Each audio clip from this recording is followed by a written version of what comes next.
Jer što se naime događa s bolestima?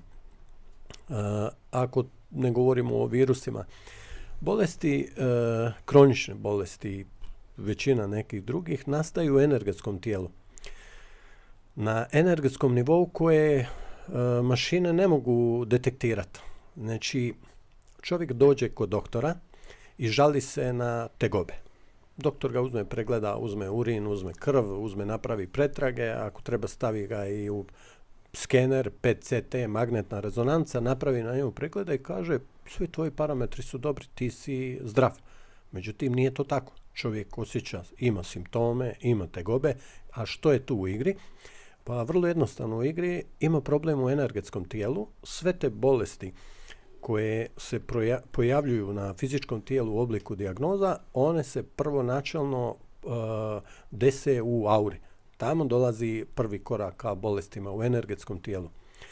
I kad se već dođe konačno, znači ako ništa ne radimo na auri da maknemo, onda se bolesti iza toga pojavljuju u fizičkom obliku i tek tad je moguće dijagnosticirati kao dijagnozu.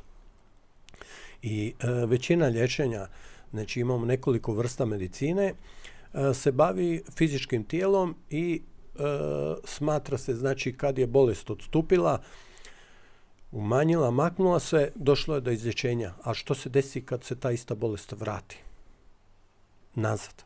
To znači samo da je ona ostala u auri, potisnuta je nekim vidom liječenja, ali vratila se, maknuta iz fizičkog tijela, ostala je u auri.